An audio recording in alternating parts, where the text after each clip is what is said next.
Good evening. This is the Amherst County Board of Supervisors Budget Workshop. The date is January 17th, 2023, and the time is 5:05. The purpose of today's meeting is to discuss supplemental prioritizations, and we will turn it over to Mr. Jeremy Bryant. Okay, thank you.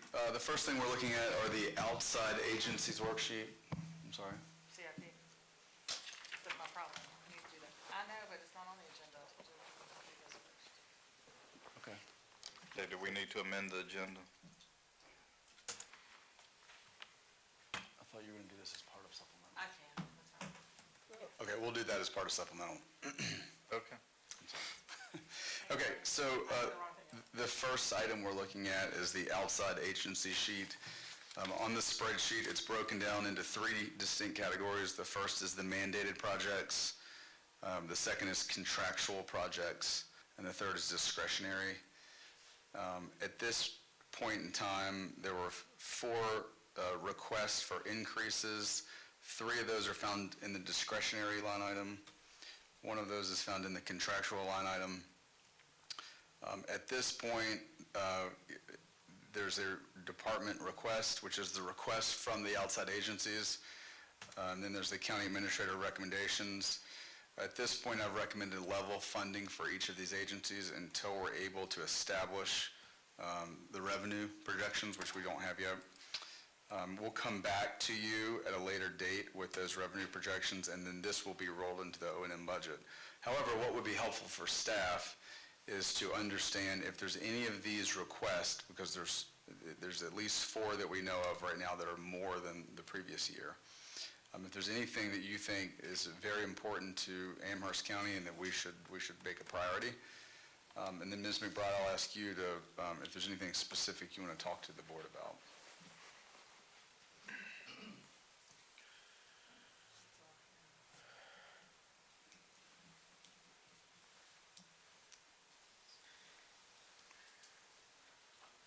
I don't really have anything except that I just want you to note that we already made an increase into the jail, just knowing that the anticipated right now is just shy of that amount.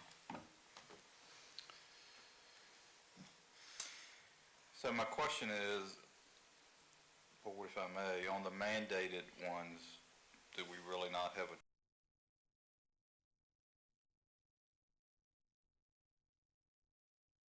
Or with the agreement we have with the Blue Ridge Regional Jail, Mr. Bryant will go to another meeting where they hash out our contribution, hopefully at the next one, and we'll have a more firm number on the regional jail. What he presented to me, which was a projection, I just erred on the side of being conservative.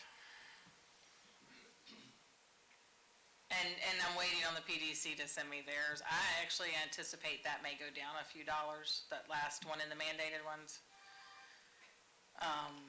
And that would be because our population Is all based on population. Correct. And I saw a decrease in the Economic Development Alliance thing that came through. It was slightly lower for the coming year, so I anticipate this one should be slightly lower, but they have not issued those yet, so I don't know what it is. So we do have a regional, I'll be part of a regional jail meeting at the end of this month or the beginning of February. They have had a loss of their inmate population, and the Department of Justice has essentially taken a lot of the inmates that were at the Blue Ridge Regional Jail and moved them to state facilities. Therefore, their numbers are much lower than they had projected and have had in the past.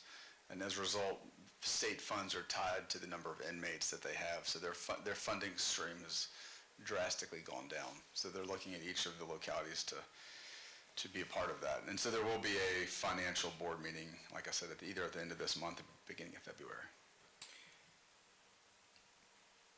Ms. Tucker, any questions?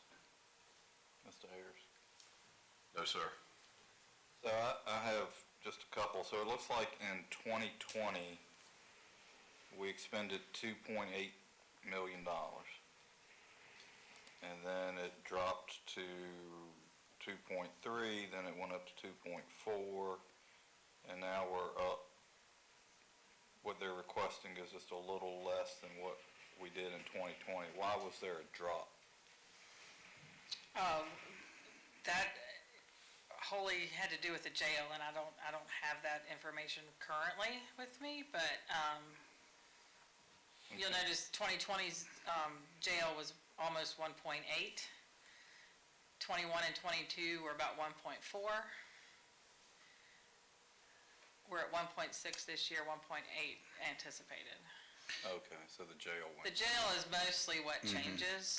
It looks like there was also a contribution under contractual for the public sewer for the. Yeah, so we start. also made that agreement, you're right, that piece is, we made an agreement to give Bob, the Service Authority, $1 million of ARPA in exchange, so he would have that to, instead of having to wait to get all those little pieces, he would have $1 million to work with right away.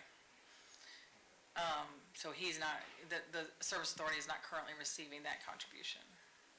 So right now, staff is recommending level funding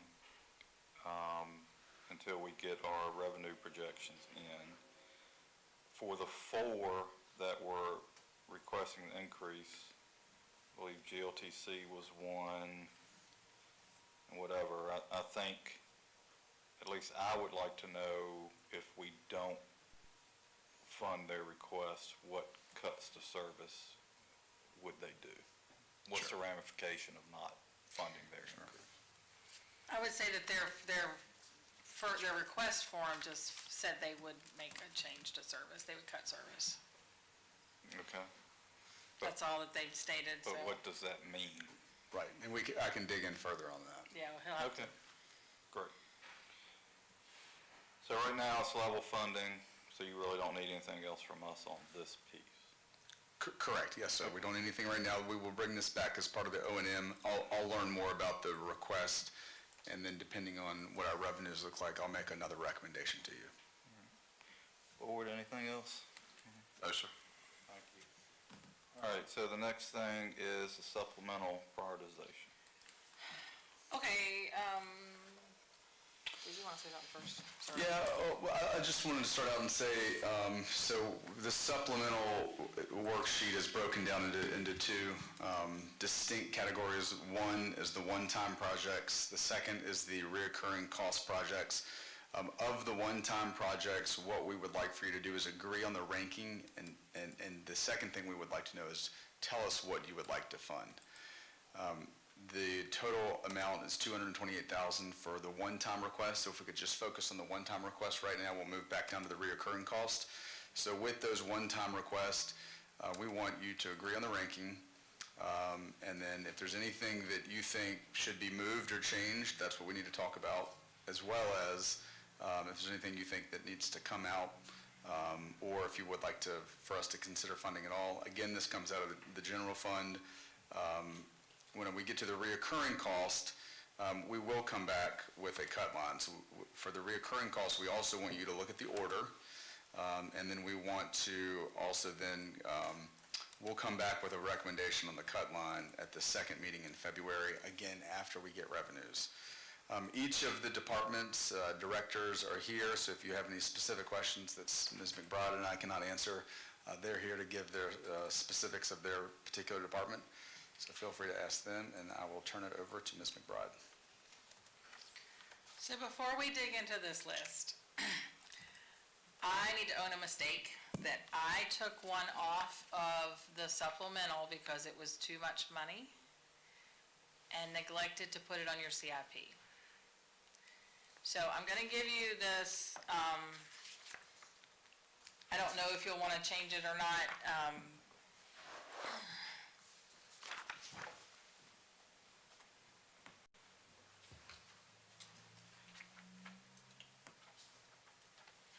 Thank you. Sorry, thank you.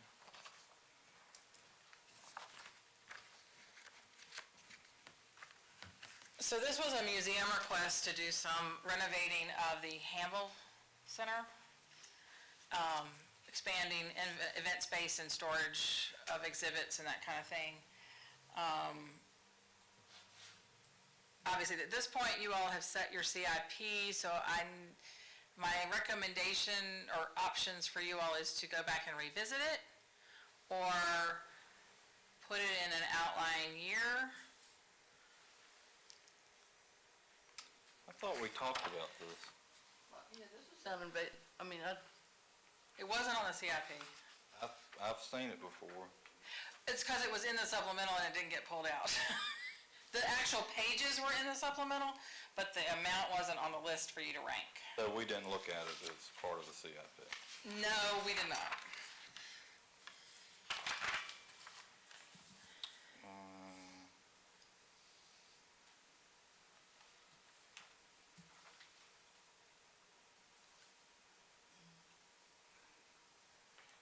Are you sure? Because I'm looking at what I saved for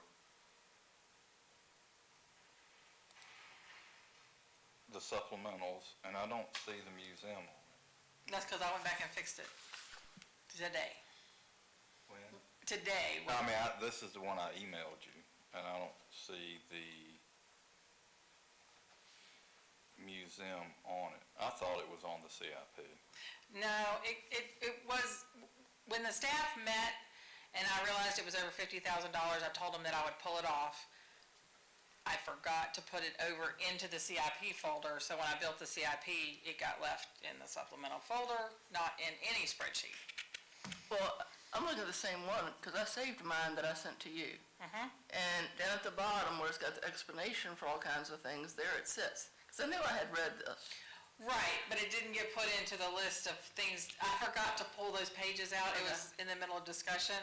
I have since fixed the document that was on the website, and it's not in there at all. Okay. You did, yes, you probably did read it if you actually got that, went through all those pages. It just didn't get into either list to get prioritized. So it's over $50,000, which we don't normally put on the supplemental. Okay. I have fixed the CIP to be what you all wanted it to be, I believe. Yeah, 1.6. Does that include this? No. That was the last actions you all took in the last workshop, as far as like reducing the River Edge trail down so that our match was $200,000.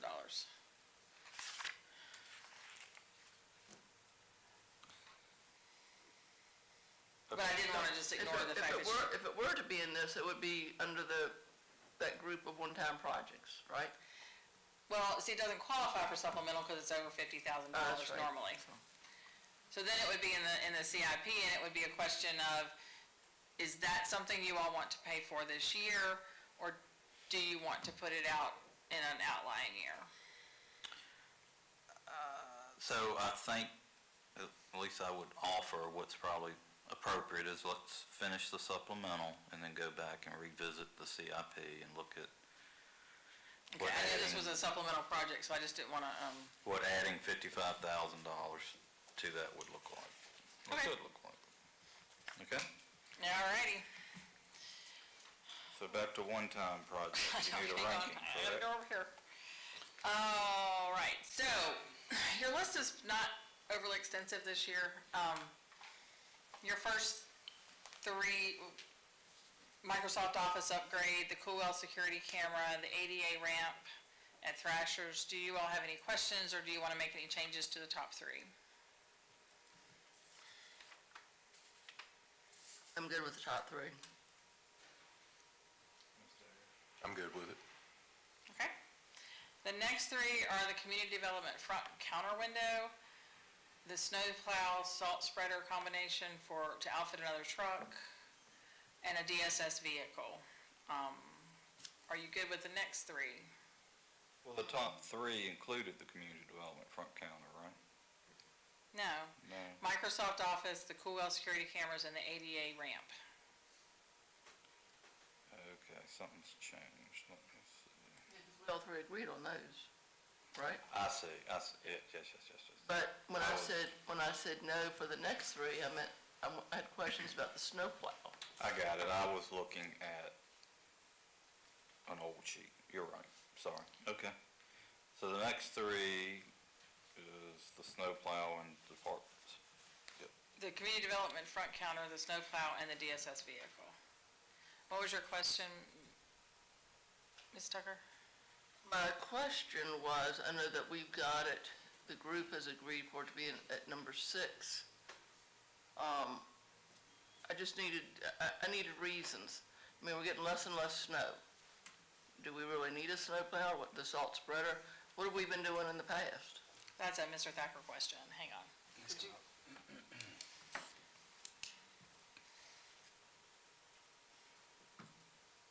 Greetings. So it's not a problem until it is. So if we get 1 to 2 inches a season, it's pointless. When we get 6 to 8 inches, then it's all hands on deck. With 6 convenience centers in all the county buildings, we're trying to outfit relatively new trucks. And this is the last relatively new truck that did not originally have a snowplow. So that's what we're trying to do. We were able to retrofit 1 truck last year in budget, but we don't have the funds to do it this year.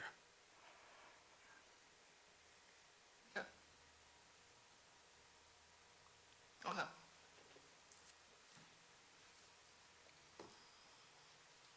Does that make you all agree with the next 3? I had ranked that one lower. I mean, we Is have, there's- we have trucks with plows and salt spreaders and Well, I think we have one. one. 1 or 2, Brian?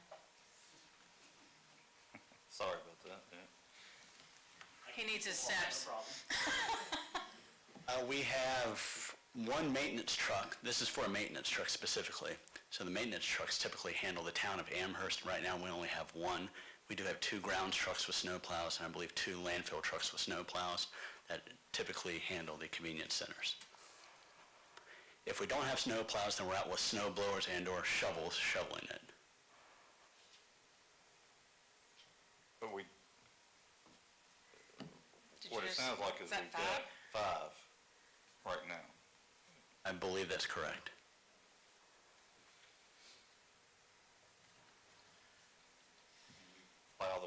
I'm assuming you plow this lot. The landfill, the 6 convenience centers, Monroe Building, the public safety, the sheriff's office, the courthouse, the libraries, anywhere else that needs it. And so how many vehicles do we have that can push snow? I believe 5 right now. So this will be 6. For about 25 sites. So this is just a plow and a spreader? Yes, sir. Not a new truck? yeah. No, sir.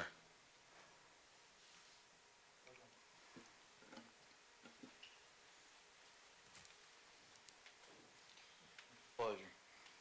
I'm okay with that.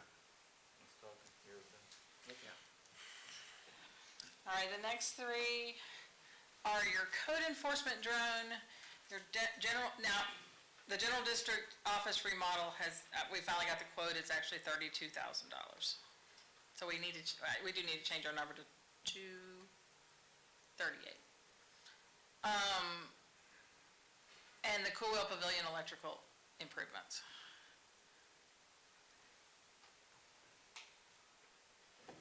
You good with these?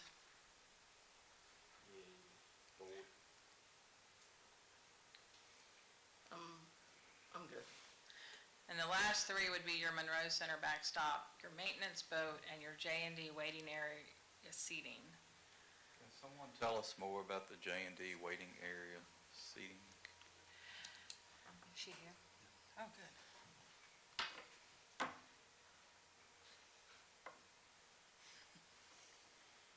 Hi, I'm Erin King, I'm the clerk of the J&D Court. Actually, this seating is used by a lot of the general district courts also. I did some checking on it. It was installed when the courthouse was built, so they're 26 years old. The seating part is cloth, so to clean it, the last time we cleaned it, it was $250 to clean just the seat parts. They are falling apart. The maintenance people have come and tried to do the best they can. Once a month, we do have the driver's license ceremony, 30 kids, 2 parents apiece. So it's a lot of people going in there. And we do have court every day. This is the seating within the courtroom itself? No, No? this is across from the clerk's office. Okay. And what else, the voter registration, they use that office also when they set up their voting machines and everything. So, Mr. Bryant, Ms. McBride, as far as, how much funding do we have for supplemental one-time projects? This comes out of your unobligated general fund, so you're in good shape. It should be about I'm working on that for next month. I think it's around 6 million right now that's available to you. So I anticipate it to actually grow for next year. So your one-time projects would be right around 238,000. I forgot about the change in we finally got the quote on the General District Court remodel, and that's actually a $32,000 job now. We went through a lot of iterations, or Mr. Prophet did, and finally got a solution, and that's what it's gonna take. We have some variance in height of areas and safety and that kind of thing. Is there anything on here you just don't want to fund?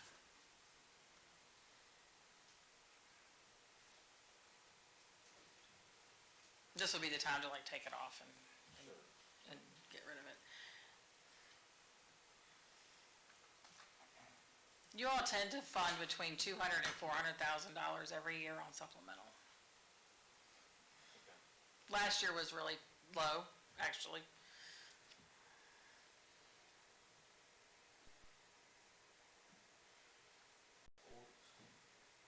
I'm good.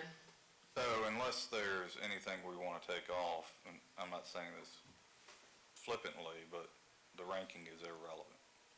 Well, this time, sometimes we've had as many as 30 to 40 projects. Sure, okay. And that gets a little more complicated, because you don't want to fund them all, but there's just not as many asks this year.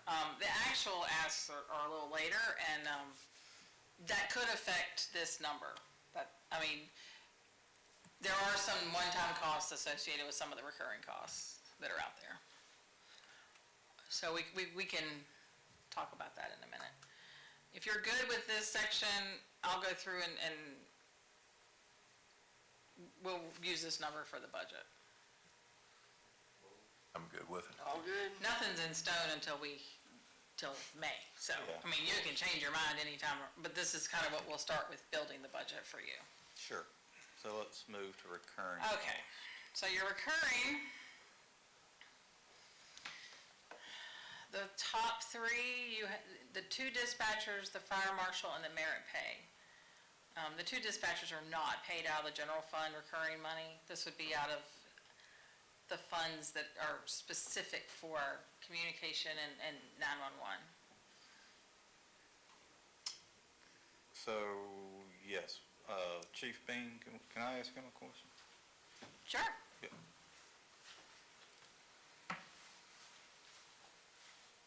Good evening. Thanks for coming up. Good evening. So, there's actually, is it a 911 tax? What's funding this? Yeah, it's your tax on your 911 cell phones that you'll notice that comes in, and the way station, I've kind of talked about this, there's a pot of money that we've done pretty well at being conservative in the spending of over the last several years that could be used for things like CAD upgrade, mapping upgrade, that sort of thing. Each month, that's a recurring fee that comes in. So if you think of a pot of water filling up, what we would like to do is use about half of that money, fund 2 dispatch positions. Wouldn't cost anything out of the general fund, but that bucket would continue to fill up. So if there were capital projects we wanted to do down the road, we could do by using that fund, but tap into it now for 2 dispatchers to help with that. Thank you for that. So, Board, my point in asking that question is there's set funds that come in monthly that can only be used for certain things, correct? Correct. Okay, so, it kind of makes sense to use those for the dispatchers, I would think. But Why are there 2 dispatcher positions in 2 separate places? Good question. Great question. Because we wanted to be fair about the budget and not try and hog the budget. Those other two positions would come out of general funds because we didn't feel we wanted to totally cut off that supply of water funds coming into that bucket, if you were. So we felt we could fund two positions. The other two we would have to ask for out of general funds. So to be fair to the budget, we as staff ranked those differently, and we wanted to delineate that for you all as well. Any questions for Chief Ben? Thank you, sir. Thank you.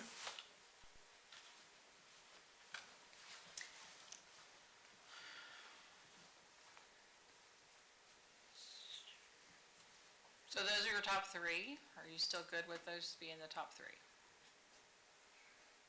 Is there something else you would rather see before the the dispatchers, the fire marshal, the merit pay? Tell me about the 457B match. Linda?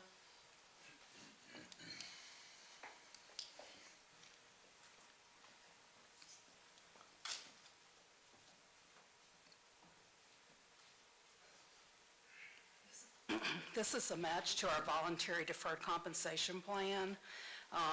The Plan 1 and Plan 2 employees on VRS do not have a deferred compensation piece to their retirement, so they can only participate in our voluntary plan. We've had very low participation, probably because we don't have a match. Many employers do have a match, so this would allow us to match. I think I put up to 70 employees to try and get the level of participation even with what we see with our hybrid employees. So we would match up at a certain point. We would only match up to $1,200 a year per employee, and they would have to put $100 a month in to receive that full match. Yes.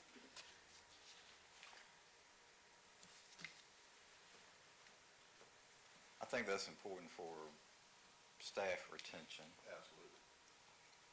So, So one of the reasons that she and I talked about this one and she came up with it is because your Plan 1 and Plan 2 are your public safety people that cannot ever be a hybrid. There's others of us as well that are Plan 1 and Plan 2, but it is a good retention tool for those hard-to-fill positions. I guess if we're sitting here ranking things, I would see that above the cybersecurity. Oh, we need to talk about that one. Hadn't gotten there yet. Well, I think we're there. Okay, so, I believe you all have seen some spam emails that have been coming from county email recently. We're feeling that this is becoming more urgent than waiting until July. I've worked with our IT director, Ms. Meyer, and we've talked about it, and I've looked in the current year budget, and my suggestion to you all would be to pull this off of your recurring projects and grant her access. The price has gone up a little bit to $5,500, but grant her access to your professional services money to go ahead and get this started. I talked with a gentleman from Harrisonburg that got inundated just from our office from one of those spams. And all he does there is cybersecurity. And he uses this program, so that she wants to use. If you have any questions about it, or if you don't want to take it off, I understand. But that's something I would suggest, because it is becoming very urgent that we get people aware and trained and knowledgeable on what to do with their emails and on the internet. And this is just training, this isn't any software or anything else, this is just training. It's a Jackie. The gentleman spoke very highly of it from Harrisonburg. In our company, I don't care how much we take classes and tell people, don't open something you don't know. It happens all the time. Well, as you can see, when I prepared this, it was on 1st of November, in December, a contractor sent an email to building department, and not knowing, they clicked on that, and then from that one, on December 13th, we had another user in another department, and from her account, sent out 715 emails. Some of these went to Virginia State Police, some of them went to VITA. In conversations with Virginia State Police, we talked and had to actually just remove everything that had gone to VITA and VSP for a period of when all this first started with us. It was an incident in the eyes of VITA, a cybersecurity incident, because what they're doing here, they are gathering passwords. So everybody that clicks on this link, they want you to click and they want you to put in your password. They're gathering your credentials to use against you, and it plants a little seed in the system that another person that gets this email, it may activate it in a week, 2 weeks, 3 weeks. So it's just become necessary. I know in speaking with Mr. Martin, as I contacted each board member to say, please don't click on this, it looks so legitimate. And a lot of people here, the first incident we actually had about 15 people just in our organization that clicked on it. They are so convincing and so real. When I reached out to Mr. Martin, he said, no ma'am, I did not. He said the city of Lynchburg had planted a fear in them because they too use this same product to train you on what to use, what to click on, what not to click on. And it's an awareness training that we would be doing right now. I would say the need of it, we would probably be doing the training at least quarterly, no less than twice a year, but periodically there would still be emails coming out and it'll notify us who's clicked on them. It's an awareness training that I would say probably 80 to 90% of your localities use. And it's to educate. We've talked to our users before, but there's not been any training in place to say, well, this looks good or this doesn't. But this last one really did actually, it did a lot of damage. Not to air systems here, but in the localities. As Ms. McBride said, we've been on the phone with Augusta, Harrisonburg, multiple organizations. Hey, did you know you sent out bad emails? So and as an appearance as a locality, we've got everything in place. The second occurrence here, we were actually able to redact some of those 715 emails that went out from that incident. So it's just becoming critical so the users know, because they're so realistic. They're just very realistic looking. But this software has the ability to make it look very real, so you are educated on what is legit and what is not. You're welcome. Any further? Any more questions? Okay.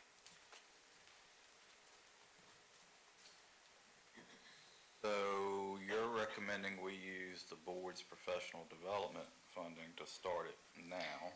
Now, you have some professional service fees that, Okay, whichever, yeah. So. we have okay. about 30,000 still in that line item, and it's already almost the end of January, so I felt pretty confident that it would be okay to take it out of there. So then- Transfer it over to her. Then what we would see is at least a 4,000 increase in the IT budget moving forward. So that is actually for 3 years. Oh, So you probably would see a couple thousand in in 3 years. so it's $4,000 for 3 years. It's 5,500, that's what I was Okay, telling you, it went up, 5,500 for 3 years. Okay. Anybody have an issue with that? Mr. Chairman, I'll make a motion that $5,500 be deducted from the professional services line and moved over to the IT department for further training and cybersecurity. Okay, motion on the floor by Mr. Ayers. Any discussion? All right, all in favor, signify by saying aye. Aye. I vote aye. There you go. All right. All right, So we take that one off the list, right? yep. There you go. All So right. now you have your 457 match, your code enforcement for the 29 corridor, and your Mill Creek Park attendance. So tell us about the code enforcement for 29 corridor. What exactly will this position do? Do we have vehicles? any equipment that's needed to go along with that? The vehicle is Computer? listed there in the one-time column. That is for the vehicle. Oh, that was for the vehicle. Yeah. How about computer and that kind of stuff? That's kind of all of it. So Lisa what showed will me. this person do? So it's a maintenance position.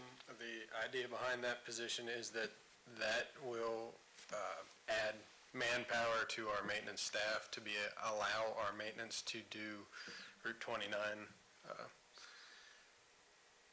beautification. Are they just enforcing our codes? Are they picking up trash? Picking up trash, cutting grass, trimming trees. The idea is that they will help beautify that corridor. We've got equipment for that? That's the understanding. Whose office would that be in? They would fall under the Public Works Department. Public. That makes sense, okay. Board, any questions on that one? No, I ask a lot of questions about this because, you know, I want to see how I could imagine we could get one person and they were going to do all of this and just concentrate on the area. I'm convinced now that it is a good idea and we've got to start somewhere. What we've been doing is not working, so I absolutely support this. Is this a full-time position? It would be.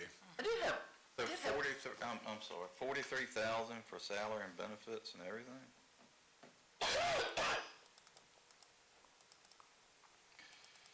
Hang on, I gotta find it. While she's pulling that up, I will speak to the position a bit. We've spent a lot of years laying on VDOT to clean the corridor, the Sheriff's Department inmates. Of course, that was a struggle through COVID. I talked to EW recently about his staffing challenges with his staff being able to pull inmates out and doing that consistently.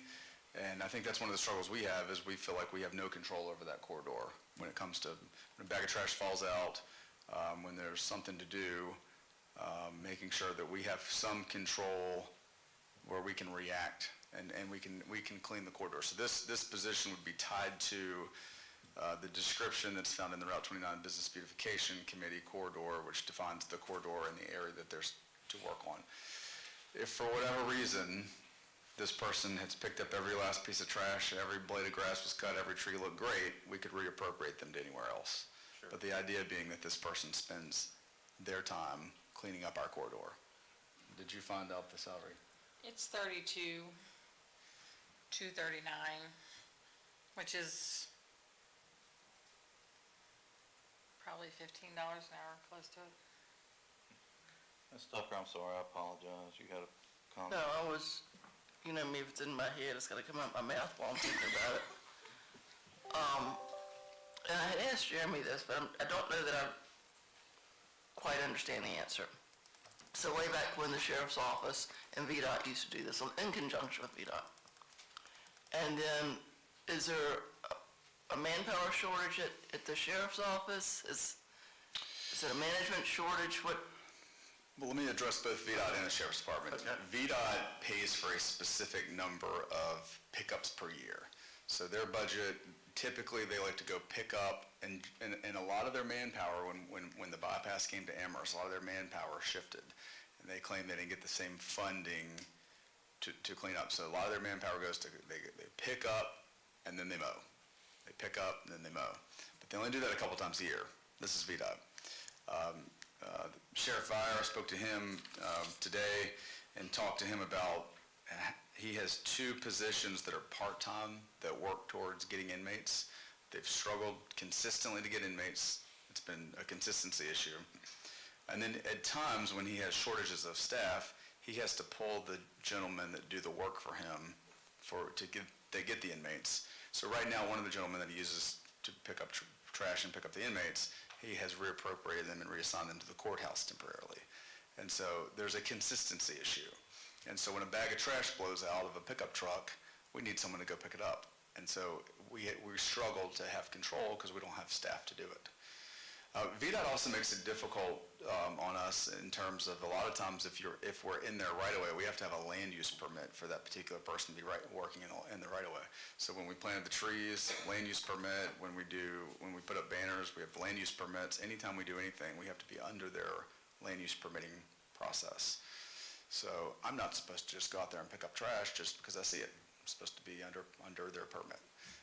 So the idea is that we regain some control with this position. It's been a struggle for the Route 29 Business Beautification Committee, the Coalition for a Cleaner Amherst. We want to regain some control. And we want to have a person that's out there, boots on the ground, not a manager, not somebody writing grants, boots on the ground person that's picking up trash and that's doing the work. And when we see a bag of trash that's blown out and just the constant litter, there's constant litter in our corridor. And the idea being that this person is boots on the ground. And you got my support on that, but, people ask me questions, and I'm the first to admit I don't understand how the staffing works at the sheriff's office, but it's not my job to understand it, really. So is the sheriff's office, is it understaffed for these kinds of positions? Or is it understaffed for deputies, or where's the understaffing? Well, like I said, when they go short on staff, he's pulling off, and this appears to be, from what I understand, one of the positions when they need to staff the courthouse. Well, picking up trash isn't their top priority. So they're shifting people around, and there's a consistency issue, right? So we struggle to have somebody out consistently picking up trash. Okay, Without Sheriff Vi here, I don't think I can answer it any better. yeah, okay. Mr. Ayers, any thoughts? No, sir. No. So, couple of comments, thoughts. So, an adjacent locality, what they've done in the past is they had a position, pretty much just like this, but it had law enforcement background, and they could actually go out and get the inmates. This Route 29 beautification person has law enforcement background. He can go get inmates and bring them out. So I encourage you to look at that. Okay.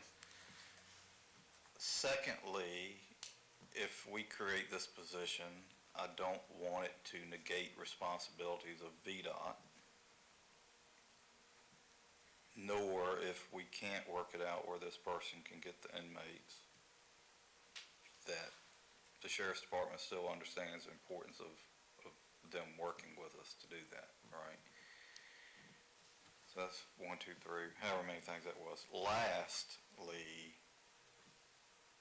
I don't want us to put unrealistic expectations on one person. It's a pretty big corridor, it's a lot of trash, a lot of grass. What do we really expect this person to accomplish? So that's a great point. May I? Oh, absolutely. As part of the Route 29 Business Beautification Committee, a few years ago, what we were angry with VDOT about was that they were doing 4 cuts per year in our corridor. So in the Lowe's area, in the Route 163, Route 210 interchanges, they were doing 4 cuts a year. Through the help of that committee, we advocated through VDOT, and they increased their contract to 10 cuts per year. They're doing 10 cuts per year, and that's made all the difference in the world. That has just, we had fields. It's just like baling hay. It was so tall in front of Lowe's. It was embarrassing. They do not intend to change that contract. They continue to, they've been a great partner with us in doing this. And VDOT has actually looked at, and they're looking at currently, increasing the contract to do some of the requests that we have furthered. We've asked them to do more. There's weeds growing up through the sidewalks that are unsightly. There's weeds growing up in the median that are unsightly. There's sand, debris, rock, gravel, sticks that pile up in our curb and gutters that we constantly hound them about. Not that this person has a machine that can do all that, but there's places where it builds up heavier than others that we think with some small equipment like shovels and buckets, we can take care of some of that stuff.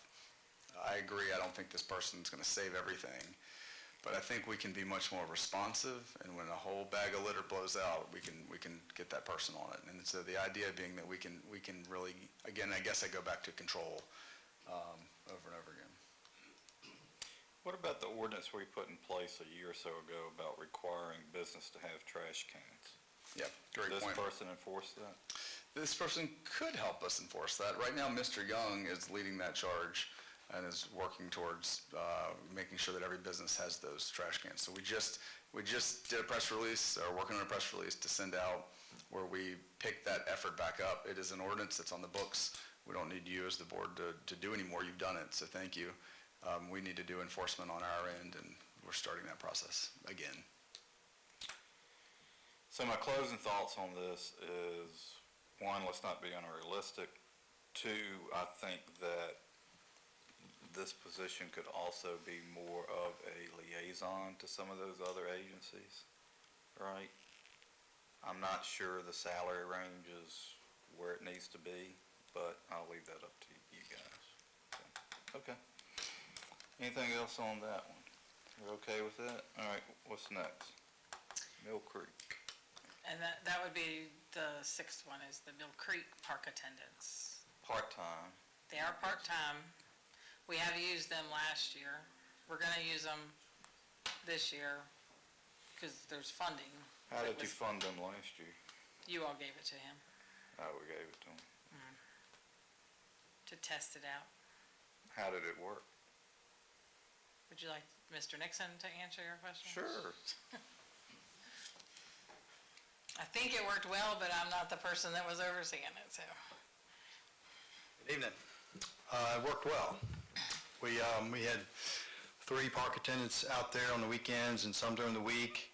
We'd like to expand it to where it's about 40 hours a week, at least 8 hours a day, basically. When you get into the school time period, you don't need as much out there because the kids aren't there during the day. But they're out there on the weekends. It's really picked up the traffic. And, these folks go around, they talk to people, they're eyes and ears for our department in the county. They help with the bathrooms, keeping them clean, picking up trash, helping people put tents up and everything else. So it worked really well. And we have funding right now for May and June. And this funding actually is, what we like is from basically May 1st to the end of September is what we're looking at for this funding. And it's just been a really, really good program so far, I think. So. I know in the past I had heard a lot of complaints about trash at the park. So did having those positions alleviate some of that? I think it did, yes. I've had several people say how clean they felt it was. I think Ms. Tucker even... Yeah, it's made a huge difference. I think it has, so. Thank you. My More question, questions? do the park attendants have radios, so if something were to happen, can they call 911? Yeah, we found that a couple of them didn't have cell phone service, so I've worked with the public safety, and I've got radios for them that I can administer to them and give them, and so they have access, quick access if they need it. Thank you. Good with this one? Okay. Next, you'll have your library position, changing it from part-time position to a full-time position, your DSS benefits program supervisor, and your DSS family services supervisor. The DSS positions would partially be funded by the state. Thus the split on the screen, because a portion of it is funded by the state. Are you okay with where those are? I'm good. Any questions? Okay. And the last 3 are the finance debt book, the maintenance software and hardware, and the final 2 dispatch positions funded by the general fund. What is a finance debt book? Okay, so, several years ago, many years ago, with all the GASBs, we have always been required to create all these schedules for our debt. Then they came down and said, oh, by the way, you've got to now report on all your leases, whether you're leasing something or someone's leasing from you. I paid the auditors to do that this year. It would answer all the questions and create all the schedules that go in the audited financial statements. This year, we now have to add all of the maintenance software and other maintenance contracts to that as well. And report on what we have outstanding and owe on contracts. So, I don't know if it's more transparency, but it's more work. Like I said in the thing, I'll continue to pay the auditors to do it. I don't have the time nor the manpower right now to do it ourselves. So The software would do it for me. So the software that we've been purchasing. This is very specific. No one has this in their software programs. Got it. This is actually used by Lynchburg, and I think Campbell is looking at it. It's a very popular, it's called Debt Book. There are a couple other ones I think now that I would actually have to look at. This one only had the lease option and the maintenance software option when I was first looking at them. The others didn't offer those. They just offered debt. Board, any questions on the debt book? All right, maintenance software and hardware, what is that for? That is tablets for the maintenance staff to be able to receive their work orders on, and I believe document. Brian? So why is that a recurring cost? Because you're going to have to pay for the software license. Like, Oh, I see, that's why it's split out. I see. That's not, got it, unless you have a question. I don't. Very good. and then you have your last two dispatchers, which ideally they want four, so he split it between the two funding options. Are you good with this list? Because my next step after this is to go back and start working on the revenues and figure out if we have enough money and what we can So what cover. we're actually doing tonight is saying, okay, if we have enough revenue, these are our priorities. Yes, And if we don't, we go up the list. right. We'll come back with a cut line on the 21st when we come back, hopefully with a balanced budget, so there won't be a lot of headache, and tell you what we can fund. And then that's when you guys can tell us what you really want us to do. But that'll be our first stab at giving you a balanced budget and funding what is available at the moment. Okay. Board, any other questions? Nope. So it may be too, I'm just going to ask because I have a question. So it may be too early to tell, but are you trying to build raises in for the employees in your budget? Yes, sir. We're going to look at least, the constitutionals are 5%, schools are 5%. I think at this point, we're probably going to talk about, We'll be putting in the market study and a 5% COLA, hopefully, into the budget. Okay.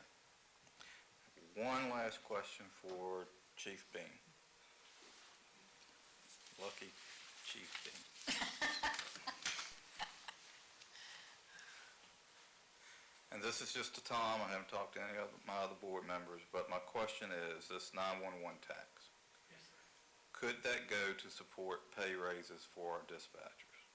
I believe so. I don't think it's, anything in there that says what it No, can. as long as it's used for communication. Yes, sir. Could we go back and revisit that and compare them to our other localities and see what their salaries are, please, For dispatch? for dispatch? I thought we did that. Can we revisit it at least? That would be helpful to me. Thank you. Thank you, sir. Thank you. I appreciate it. All right, board, any parting thoughts? Nope. Yes, sir. Good. Staff, you got what you need? Oh, you want to talk about the CIP, don't you? Sorry. Okay, Was my goof. I will own it. I did it. we'll give it to you. It just kind of, anyway, here you go. Here's your CIP right now. Get it all on there. So it's about 1.6 million. Those are the current projects for next year.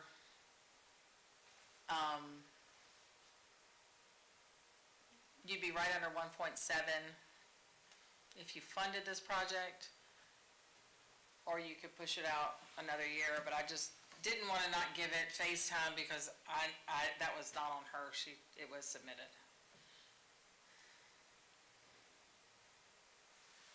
Board, what's your pleasure? This is what I have, we'll sign.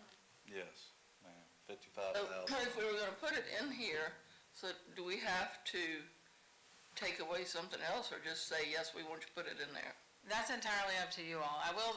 Let me just share a comment from one or two staff members that there is no skin in the game from the organization in this ask.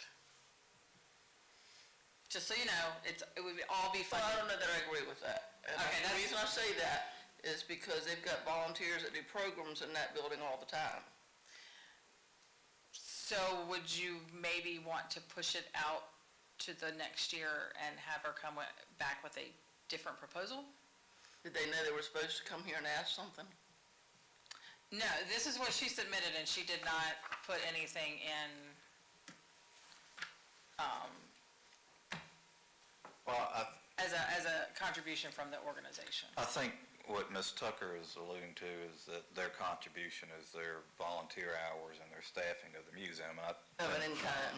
Okay, I see what you're saying. I'm sorry, I missed that part, yeah. So, I mean, I guess where I'm at is I would add it in, and that would put us at, what, 1.65? 6.9. 6.9, which is still in line with our Yes, you're previously. still within what you normally do. Mr. Chairman, is the Hamble Center, is that part of the museum? Is it all in the same budget, or is this a set aside from the museum? So the county only funds the director, so I don't know what's part of, my understanding is we don't own it. Right. Yeah, okay, you make a good point. Our only funding stream there is to the director. Yeah, we fund the director. And they asked us when they have maintenance issues and things of that nature. Correct. Right.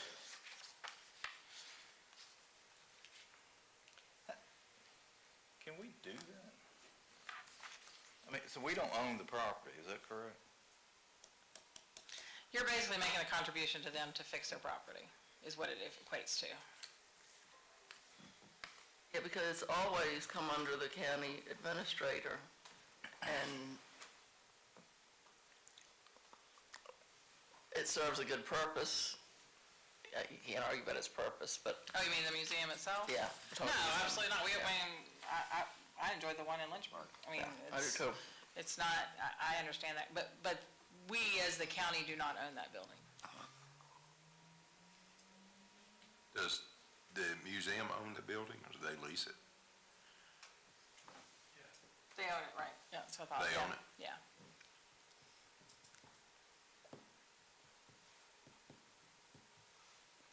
We would not handle like the contractor unless they ask for David's help. We don't normally do that. That would be on them. Right? Yeah. You wouldn't be doing the actual work with the contractor. Well, I have in the past, I've handled. You've helped them, yeah. Saw that it got implemented correctly. So our choices are add it and fund it. Put it out in a Put it out following in year. a future year, or cut something else. You could, yes. Which one of those sound I inviting? mean, I say we just add it, and then once we see what our revenues are, if we need to make some adjustments and changes, we can do it at that time, Mr. Chairman. That's my thought, because really, until we see what our revenues are and where we stand financially, we really don't know what we can commit to. So I say add it, and Very I good. concur with Mr. Ayers. All right, there's your answer. I will add it. All right, anything else? No, sir. Motion to adjourn. so moved, Mr. Chairman. Stand adjourned until 7 p.m.